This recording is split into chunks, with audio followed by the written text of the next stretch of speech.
Alright guys, this is Tacho here, and we've got a pretty interesting turn of events for Fire Emblem Heroes. That banner that was announced for the 29th, everyone speculated it was going to be a Halloween banner, but it turns out it's actually not. It's called the Performing Arts banner, and it's pretty much just a dancer banner. All the units on this banner have dance or sing, so it's actually pretty cool. I know there's been a lack of dancers in the game, and we only have 3. 2 of them being 5-star locked like Azura and Ninian, so most people only had access to Olivia. But this is going to be a great banner for you to summon on if you've been lacking a dancer and you want to try to add some more dancers to your barracks. Another cool thing about this is that now we actually have 7 dancers in the game. So if you're playing Arena Assault and you like having a dancer on your team, now you can actually play a full Arena Assault and have a dancer on every one of your teams. So that's pretty cool there. Alright, so we're just going to talk about each unit individually. I'm going to talk about their weapon and their skills and give my opinion on whether or not they're worth summoning for. So let's get started. We're going to start things off with Olivia. She's a colorless dagger, and her weapon is Dancer's Fan Plus. It's got 10 might and 2 range, and what it says here is, if unit initiates attack, adjacent allies recover 7 HP after combat. Also, enemy suffers defense and res -7. After combat until the end of the foe's next action. Okay, so it's got 2 effects, basically Breath of Life and the standard dagger debuff, both built into one there. So pretty interesting stuff. And being that it's a 2-range weapon, it's going to be able to activate those effects pretty often. But the thing is, Olivia's probably not going to have very good attacks, so you would want something that can do a little bit more damage on her. I would actually recommend the Poison Dagger from Kagero, so that she can just nail all the infantry units in the game and just completely dominate them. And the concept of having to attack twice to finish off one unit isn't really something that comes too handy in the arena where you want to get 1-round KOs all the time, if possible. So having a dancer that can't even attack isn't really the best. What you would want to do is have one of your other guys attack, get a kill, dance on them, and then have them attack again and get another kill. So if you would really want Olivia to attack, I would, like I said earlier, just give her the Poison Dagger so she can at least nail infantry types if you have no choice but to let her attack somebody. So she has Distant Defense 3 in the A slot, very good skill. Up until this point, it was only on Celica, so having Distant Defense 3 on another unit is pretty cool.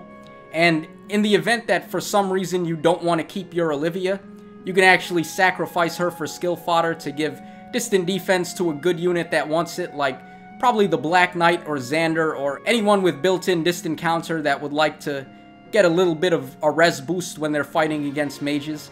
So that's pretty good there.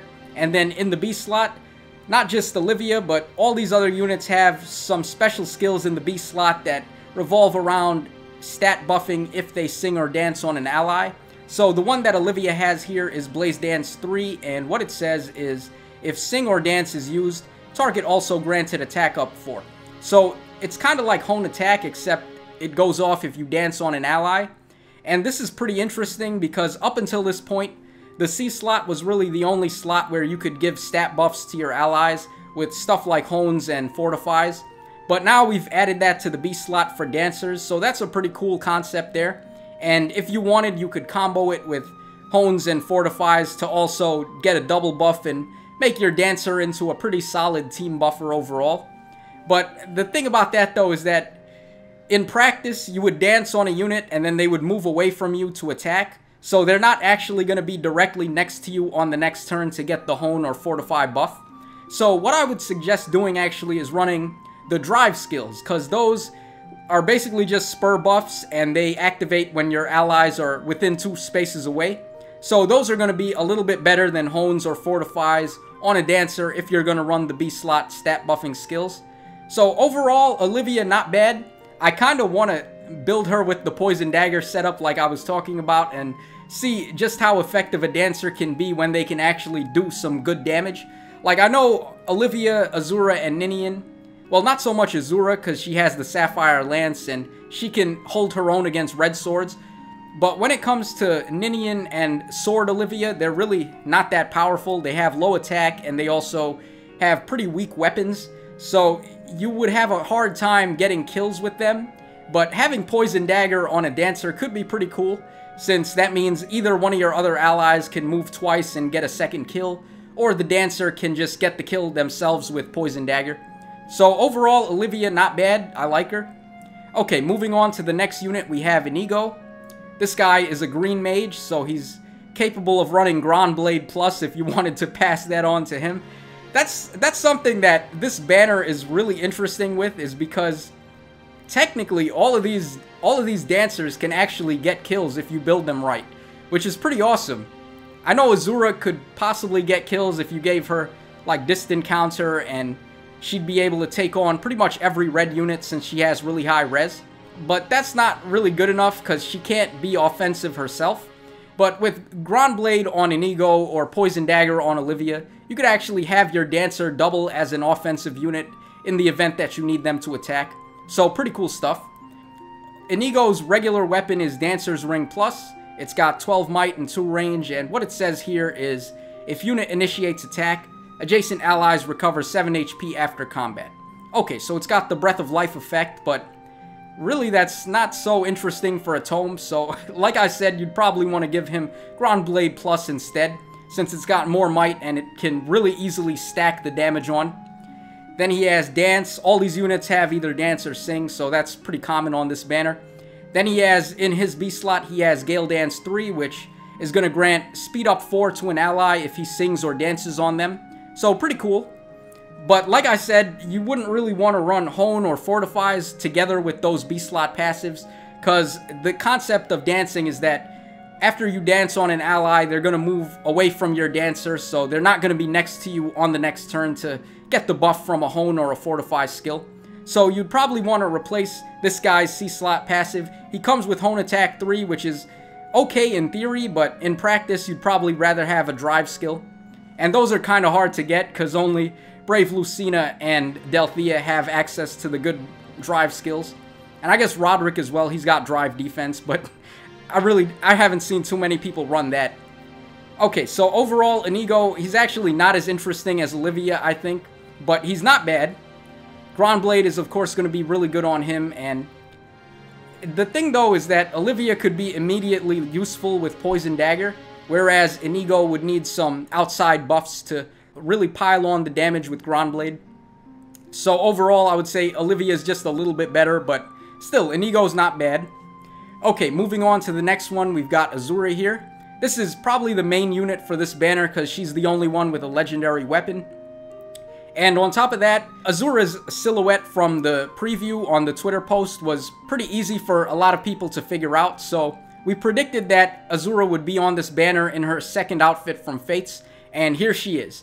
So she's a Green Axe, which is actually very good because this is the first Green Axe Dancer that we've had added to the game. So very nice there. Her weapon is Uror, which is a 16 might weapon. If Sing or Dance is used, target also granted attack, speed, defense, and res up 3. Okay, guys, that's unbelievable, man. That's a very good legendary weapon. So she's buffing every stat by 3, and all she has to do is Sing or Dance. So that's very good. It's going to come into play very often with Blade Tomes that need to pretty much have buffs for every stat. So that's automatically plus 12 and a Dance to any Blade Tome on your team. Very dangerous stuff going on there. And another really cheeky thing about all these dancing stat buff skills is that they can actually avoid getting Panic Ployed. So let's say your opponent has Panic Ploy in their C slot and they end up hitting one of your guys with Panic Ploy. What it does is, on the first attack of the turn where you've been Panic Ployed, the reverses on your stats are going to come into play. But after that first attack, the reverses are going to disappear and Panic Ploy is only good for 1 attack. So after that first attack, you can dance on your ally and then they're going to get the stat buffs and they're not going to be reversed by Panic Ploy. So pretty cool little cheeky way of getting around Panic Ploy there. Really awesome. She has Triangle Adept in the A slot, which is, again, okay. I can't really think of what else you might want to give her. Probably Distant Counter, actually, since it's pretty much guaranteed that she's going to have high res. So if she could double as a Dancer that can also counter Reinhardt in the arena, that's pretty awesome, guys. That's like a 2-in-1 right there. You've got your Dancer and your Reinhardt check both in one unit. So I would say that's actually very good. And then in the C slot, she has Drive Res 2, which is the final drive skill that we needed in the game. And it's going to grant allies in 2 spaces Res up 3 during combat. Pretty okay skill for defense if you're trying to bait an opponent. And overall, Azura looks really awesome, guys. She's actually probably the best unit on the banner overall. Just having an Axe Dancer is really awesome, and like I said, you could give her distant counter to make her both a Reinhardt check and a Dancer as a 2-in-1. So very good unit, definitely worth summoning for. And the final unit on this banner is Shigure, Azura's son. I actually wouldn't have known that if somebody didn't comment that in one of my videos, because I've never played Fates, so I don't really know too much about the characters or their relationships with the other characters. But anyway, he is a blue tome user, and his weapon is Dancer's Score Plus. It's got 12 might and 2 range, and it's pretty much the exact same thing as Inigo's Dancer Ring. If unit initiates attack, adjacent allies recover 7 HP after combat. So pretty much just Breath of Life on a weapon, and you'd probably just want to replace that with Blarblade Plus so he can actually attack people. And he's got Sing, just like his mother. And in the B slot, this is where this guy gets a little bit more of a nod. He has Geyser Dance 2 as his passive B, and what it does is, if Sing or Dance is used, target also granted defense and res up 4. Okay, so this guy really lucked out on this banner because he has a 2-in-1 and everyone else doesn't have that. So very good unit for baiting and just buffing the defense and res of your allies to make them more tanky and more capable of taking hits. And then in the C slot, he has Blue Tome Valor 3, which is going to double skill points gained for all your Blue Tome users after a fight. Very good skill, very good for grinding, and just overall probably worth summoning Shigure just for that, so that you can make your grind go a whole lot easier and build up your blue mages a whole lot faster. So overall impressions on Shigure, he's not bad, pretty much in the same boat as Inigo, but he does come with Geyser Dance 2, which is a 2-in-1 as opposed to Inigo, who only has Speed Up 4. But then again, I guess you could make the argument that Speed Up 4 is more offensive than Defense and Res Up 4. So it's like, it goes both ways. You could be more offensive or more defensive. It's really just whatever you need for the situation. So overall, I would say this is definitely a banner worth summoning for, and I know that all the people that wanted more dancers in the game could not ask for anything better, because we've got all these new dancers, all these really awesome effects where they can buff stats after a dance, and it's just really cool. So yeah, that's pretty much all there is to say about the banner, guys. I'm definitely going to do some summons myself to see if I can add some new dancers to my barracks, especially that really awesome Azura.